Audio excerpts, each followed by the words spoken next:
हमारी स्टोरी का एमसीके किरोटा आइजे एक बिल्कुल ऑर्डिनरी लड़का है जो अपनी लाइफ में एक ही स्टबर्न रूल फॉलो करता है। चाहे कुछ भी हो जाए, हमेशा अच्छा काम करना है। वो हर उस इंसान की हेल्प करता है जिसे जरूरत होती है, बिना कुछ रिटर्न एक्सपेक्ट किए। लेकिन ऐसा लगता है जैसे फेट को उसकी काइंडनेस से पर्सनल प्रॉब्लम हो, क्योंकि उसका हर गुड डीड किसी न किसी डिजास्टर में बदल जाता है और हर बार नुकसान उसी का होता है। एक बार जब वो अपना सारा पैसा एक होमलेस आदमी को दे देता है तो बदले में उसे थैंक यू नहीं बल्कि इंसल्ट्स मिलते हैं, और ऊपर से उसी टाइम एक बर्ड उसके ऊपर पूप कर देती है। और जब वो एक बुजुर्ग औरत की हेल्प करता है तो वो पैनिक हो जाती है और उसे ठग समझ लेती है और आसपास की पूरी क्राउड को उसके खिलाफ कर देती है। किरोटा किसी तरह उस सिचुएशन से अपनी जान बचाकर निकलता है और सोचता है कि अब उसका नाइटमेयर खत्म हो गया। लेकिन उसकी बैड लक अभी खत्म नहीं हुई थी। अचानक आसमान से एक फ्लावर पॉट सीधे उसके सिर पर गिर जाता है और वही बुजुर्ग औरत उसे ढूंढकर आ जाती है और अपनी केन से उसे इतना मारती है कि उसकी मौत हो जाती है। इस तरह किरोटा की दुखभरी लाइफ का एंड हो जाता है। अपनी लास्ट ब्रेथ लेते समय किरोटा को सिर्फ रिग्रेट होता है, क्योंकि उसका सिर्फ एक ही गोल था, लोगों की हेल्प करना।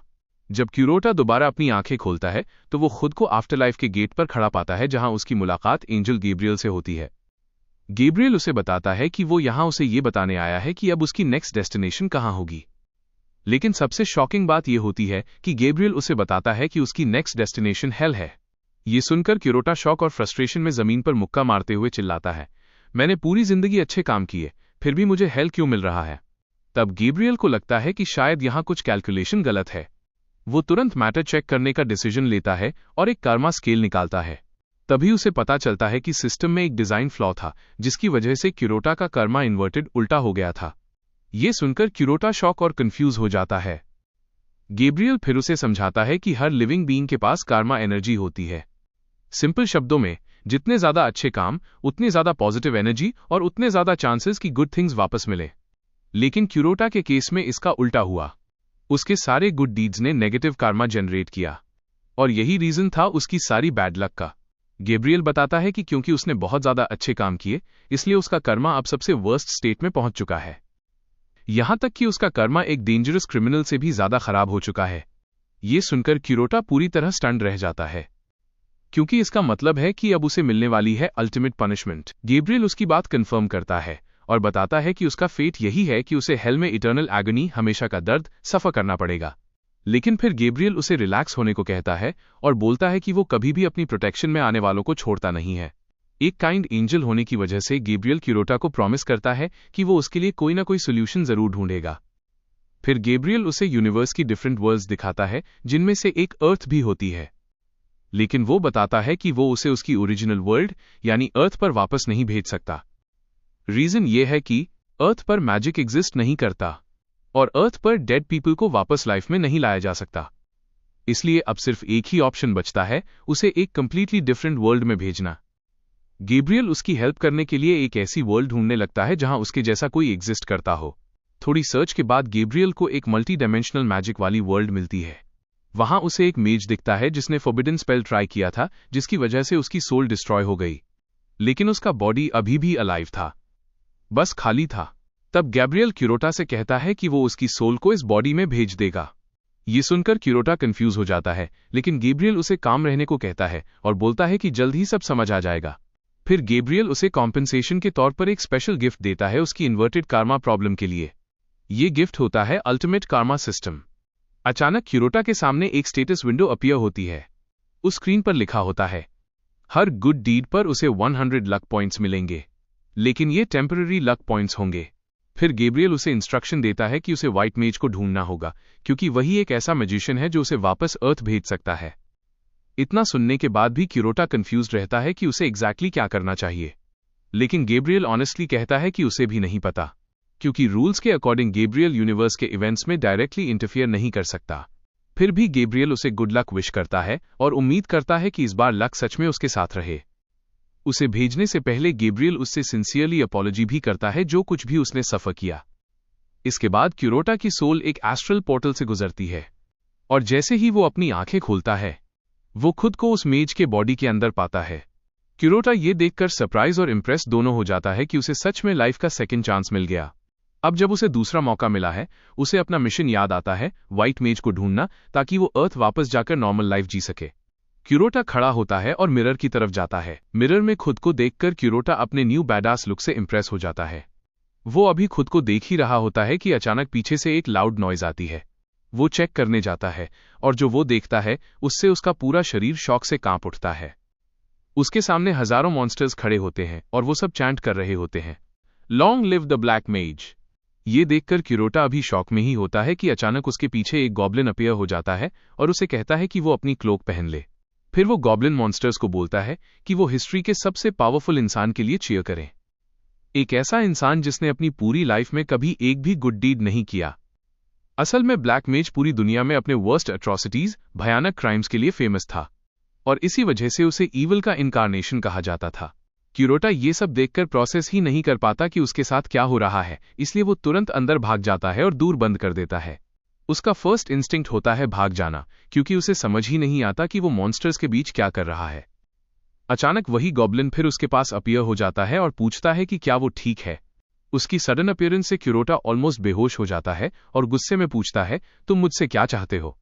तब गॉब्लिन अपना इंट्रोडक्शन देता है। वो बताता है कि उसका नाम ग्रट है और वो उसका न्यू एडवाइजर है जिसे उसने खुद कल अपॉइंट किया था। ये सुनकर क्यूरोटा तुरंत पूछता है कि उसके कासल के बाहर इतने मॉन्स्टर्स क्यों खड़े हैं। ग्रट स्माइल करके बताता है कि वो सब इसलिए आए हैं क्योंकि उन्हें खुद ब्लैक मेज ने बुलाया था। असल में ब्लैक मेज आसपास के विलेजेस पर अटैक करने वाला था और इसलिए उसने अपनी आर्मी को गैदर किया था। ये सुनकर क्यूरोटा पैनिक हो जाता है और तुरंत ग्रट को बोलता है, मैंने जो भी ऑर्डर्स दिए थे सब कैंसिल कर दो। ये सुनकर ग्रट शॉक और कंफ्यूज हो जाता है और सरप्राइजिंगली वो खुद को ब्लेम करने लगता है। फिर अचानक वो अपनी फिंगर स्नैप करता है और खुद को आग लगा लेता है। ये देखकर क्यूरोटा शॉक हो जाता है और इंस्टिंक्टिवली अपनी मैजिक यूज करके फायर को रोक देता है। जैसे ही वो ऐसा करता है, उसकी स्टेटस विंडो एक्टिवेट हो जाती है और बताती है कि अल्टीमेट कार्मा एक्टिवेट हो गया है।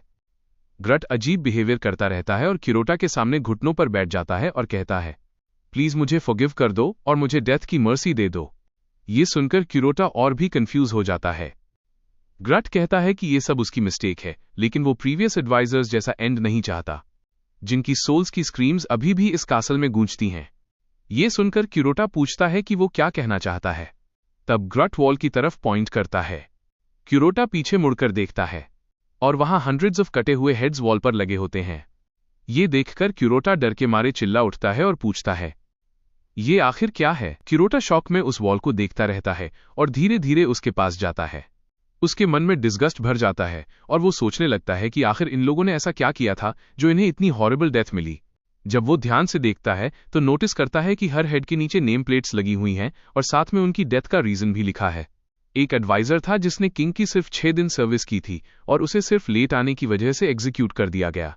दूसरा एडवाइजर था जिसने 13 दिन काम किया और उसे इसलिए ब्रूटली मार दिया गया क्योंकि वो कासल से भागने की कोशिश कर रहा था। एक तो ऐसा भी था जिसने सिर्फ 31 मिनट्स काम किया और उसे सिर्फ थूकने की वजह से मार दिया गया। ये सब देखकर क्यूरोटा कंप्लीटली स्टन रह जाता है कि उसका प्रीवियस सेल्फ कितना ईविल था। वो तुरंत ग्रट को बताता है कि उसका उसे हार्म करने का कोई इंटेंशन नहीं है और इसी वजह से वो ग्रट से कहता है, मैं तुम्हें अपना लाइफ लॉन्ग एडवाइजर अपॉइंट करता हूं। ये सुनकर ग्रट शॉक हो जाता है और क्यूरोटा को थैंक्स बोलता है। फिर क्यूरोटा उससे कहता है कि उसे कुछ क्वेश्चंस पूछने हैं और चाहे क्वेश्चंस कितने भी स्ट्रेंज क्यों ना लगे, उसे ऑनेस्टली सबका आंसर देना होगा। सबसे पहला क्वेश्चन क्यूरोटा पूछता है, मैं कौन हूं? ग्रट जवाब देता है, आप यूनिवर्स के सबसे पावरफुल ब्लैक मेज हैं। फिर क्यूरोटा उसका नेम पूछता है। ग्रट जवाब देता है, आपका नाम ही ब्लैक मेज है। फिर क्यूरोटा पूछता है, हम अभी कहाँ हैं? ये सुनकर ग्रट सोचता है कि क्यूरोटा शायद उसके नॉलेज की टेस्ट ले रहा है। ग्रट जवाब देता है कि वो अभी उसके कासल में है, जो एक इम्प्रेग्नेबल फोर्ट्रेस है और पूरे सदर्न लैंड्स पर रूल करता है, और यही कासल उसकी आर्मी का मेन हेडक्वार्टर्स भी है। अब क्यूरोटा को समझ आता है कि वो बेसिकली एक ईविल विलन के बॉडी में रीइनकार्नेट हो गया है और अब वो पूरे मॉन्स्टर्स किंगडम का लीडर बन चुका है। ये सोचकर वो ग्रट से पूछता है, मैं कब से सदर्न लैंड्स का रूलर हूं? ग्रट कुछ देर सोचता है और पैनिक में जवाब देता है, 40 मिनट से। ये सुनकर क्यूरोटा चिल्लाता है, क्या मतलब 40 मिनट्स? ग्रट तुरंत अपनी मिस्टेक करेक्ट करता है और कहता है, सॉरी मास्टर, मेरा मतलब 40 बिलियन ईयर्स था। लेकिन ये सुनकर भी क्यूरोटा को विश्वास नहीं होता। अब ग्रूट के फेस पर डर साफ दिखाई देता है और वो कहता है कि वो फिर से अपने मास्टर को डिसअपॉइंट कर चुका है। फिर वो एक नाइफ निकालता है और खुद को मारने ही वाला होता है, लेकिन क्यूरोटा तुरंत उसे रोक देता है और कहता है, जल्दबाजी मत करो। जैसे ही क्यूरोटा उसे सुसाइड करने से रोकता है, अल्टीमेट कार्मा फिर से एक्टिवेट हो जाता है। फिर क्यूरोटा उससे कहता है,